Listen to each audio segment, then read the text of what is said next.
Every day we wake up and turn on the lights. Do you ever stop and think where that energy comes from? Hydropower creates about 24% of the world's electricity and supplies more than 1 billion people with power.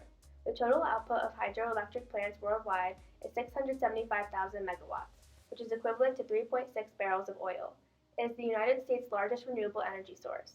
Hydropower uses flowing water power to make electricity.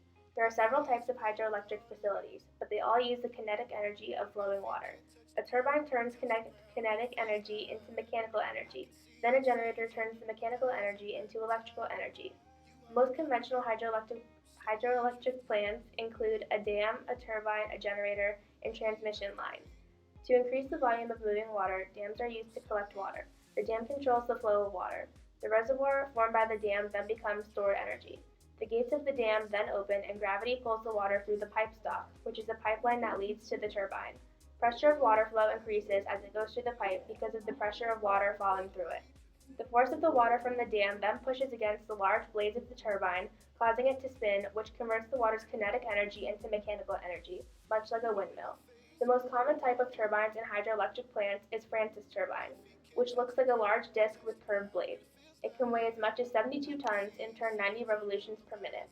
The turbine is connected to the generator by shafts and gears, which causes the magnets inside the generator to spin also. These giant magnets rotate past copper coils, producing alternating currents by moving electrons. This action converts the mechanical energy from the turbine into electric energy. The transformer in the powerhouse takes the alternating currents and converts it into a higher voltage current. Then the transmission lines conduct the electric energy from the hydroelectric plant to homes and businesses. The used water is then carried through pipelines called tail races and re-enters the river downstream. Another type of hydropower technology is pumped storage. In this plant, water is pumped from a lower reservoir to a higher reservoir when electricity is relatively cheap, using electricity for other types of resources. The water being pumped uphill creates potential to create hydropower later on by releasing it back into the lower reservoir through the turbines. Some power is lost in this process, but pumped storage systems can be up to 80% efficient. Hydropower renewable energy power plants can produce up to a 90% energy yield. This translates to a yield to cost ratio of 20 to 1, which is a significantly more productive yield than wind, biomass, and solar power. These statistics support the fact that hydropower is the most energy efficient renewable form of power generation by giving back the largest energy return in relation to the labor input to produce it. Depending on the location, the dam can provide more or less energy.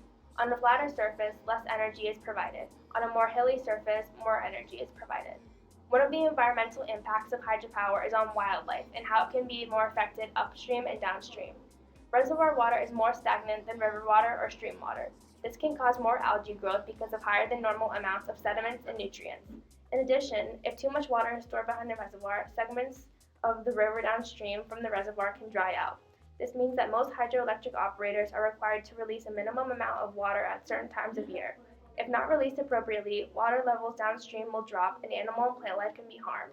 But as long as this one rule is followed, there are limited downsides to this energy source. Hydropower is a super clean energy source.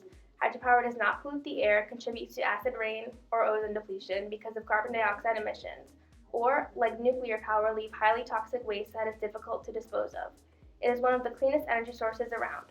The greatest benefit from hydropower is the abundant, low-cost energy the projects contribute to electric power grids. Because hydroelectric power plants burn no fuel, operating costs are low and immune to rising fossil fuel prices.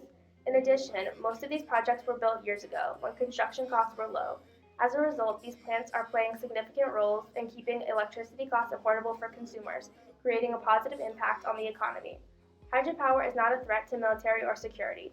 The only thing that could happen is if a dam were to be broken, it could flood the nearby area within minutes. The initial startup cost to build a hydropower plant can vary incredibly.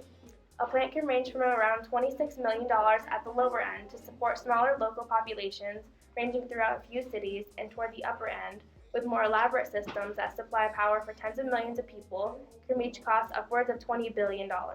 Also, the initial price to build a plant can be costly, but the high rate of energy yield and the favorable efficiency is more beneficial in the long run in comparison to other types of renewable energy with a considerably lower rate of productivity. The average resting rate cost to operate a hydroelectric power plant is roughly 0.7 cents per kilowatt hour. The price of a new dam might be steep, but clean energy is priceless. We are looking for you to invest in our company, HydroWorks. We have raised $10 billion. We just need you to match that number so that we can provide clean energy to tens of millions of people, including your family. The choice to save the earth is in your hands. What are you waiting for?